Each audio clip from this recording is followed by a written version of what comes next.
The story begins in the year 1962. In the middle of the Pacific Ocean, we see a massive ship named Antonia Graza. There are around 600 passengers on this ship, all traveling towards New York. A grand party is taking place on the ship. A very beautiful singer is performing on stage, and everyone is dancing happily to her song. All the passengers are enjoying themselves, completely unaware that something terrifying is about to happen. Suddenly, a man in the engine room pulls a lever upward.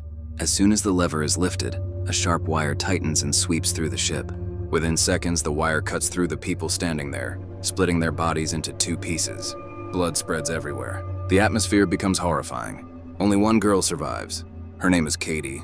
Because she is short in height, the wire passes just above her head.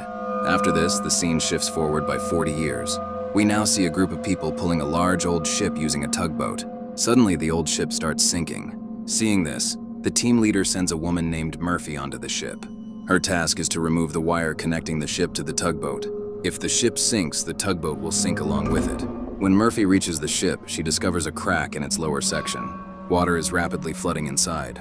She realizes that the ship will sink within 5 minutes. Murphy informs her team leader about the situation. The leader orders her to cut the wire and immediately return to the tugboat, as they are abandoning the ship. 2 more team members reach Murphy and tell her to leave, but this ship took them 3 months to find. Murphy refuses to give up so easily. She jumps into the water below to save the ship. Seeing this, the other 2 jump in with their tools. Together, they manage to weld the crack just in time and save the ship from sinking. Later, they sell the ship and make a huge profit. The team leader distributes the money equally among everyone. Meanwhile, a man named Jack has been secretly watching them. He overhears their conversations and learns that they recover lost ships and sell them for profit. Jack approaches the team leader and tells him about a ship that contains hidden treasure. He is talking about Antonia Graza, the ship where everyone was killed 40 years ago. The leader says that many people searched for that ship, but no one ever found it. Jack claims that he knows exactly where the ship is. Hearing about the treasure, the entire team agrees to the mission. The next day, they set out in their tugboat. After several days at sea, they reach a deserted area. Suddenly, their equipment detects a signal. They realize the missing ship is nearby. Soon, a massive ship appears before them. It is Antonia Graza, lost for 40 years. Everyone becomes excited, believing they will become rich. The leader asks 2 members to stay on the tugboat while he enters the ship with others. Inside, they hear strange sounds and feel uneasy. They follow the sound and reach a large clock.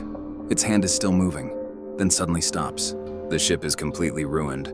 Everything is broken and rusted. As they move forward, one member almost falls through the floor, but Murphy saves him. When she looks down, she sees a girl. It is Katie, unchanged even after 40 years. She suddenly disappears. Murphy is terrified and unsure if it was real or an illusion. Later, they find a digital watch. This confuses them, because such watches did not exist 40 years ago. They realize someone has been here before. The next morning, they notice a large hole in the ship and decide to repair it first. Some members begin welding, while others search for treasure. Murphy reaches a swimming pool filled with bullet marks. Suddenly, Katie appears again. Out of fear, Murphy falls into the pool and injures her head. Her blood flows into the water, and the pool absorbs it. Katie disappears. Jack helps Murphy out and tells her it was just an illusion. After they leave, the pool fills completely with blood. Elsewhere, the team leader finds the captain's room. A glass of liquor sits on the table as if someone just left. In the mirror, he sees the captain's ghost. Terrified, he runs out. Strange things begin happening to everyone. A man named Mark hears the singer's voice and follows it. The singer seduces him and lures him to the edge. Mark falls to his death. Meanwhile, Murphy discovers gold boxes, 9 in total, each filled with gold plates. They move all the gold to the tugboat and prepare to leave. Suddenly, gas leaks from a cylinder. An explosion occurs, killing the tugboat captain. They are now stranded.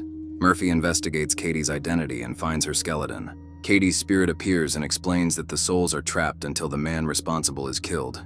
Murphy later sees the truth of 1962. The singer planned the massacre to steal the gold. Everyone was killed brutally, but the true mastermind was Jack. Jack needed people to repair the ship, and now he plans to kill them too. Murphy realizes they locked their leader in the tank, and now she must save him.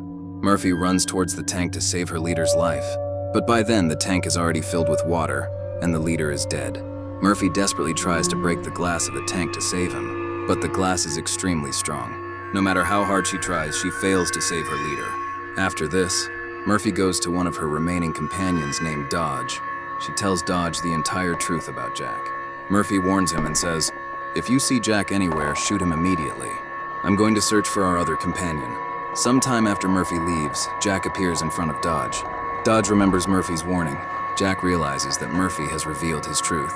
Jack tries to distract Dodge with words and attempts to snatch his gun, but Dodge understands Jack's trick. Dodge immediately shoots Jack. Jack falls to the ground. Dodge walks closer and checks Jack's body.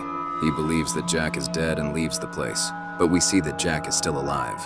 On the other side, Murphy finds out that the companion she was searching for has been killed in the water. Now, except Dodge, all of Murphy's companions are dead. Murphy decides that she will destroy the entire ship.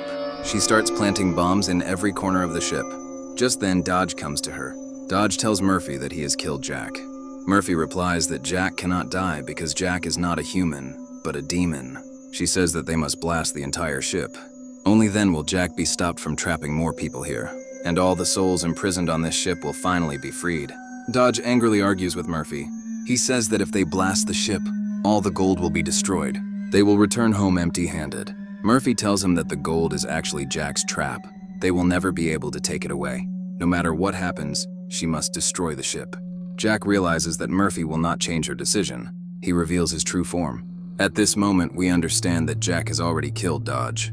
Jack tells Murphy that both of them do the same kind of work. He says, "Just like you collect lost ships from the sea, I collect souls." Jack reveals that he was once human, but after committing many sins, he was given this punishment. Now he is a soul collector. He needs this ship and does not want Murphy to destroy it. Jack gives Murphy one last chance. He tells her to leave and he promises not to kill her, but in return, she must not blast the ship. Murphy refuses.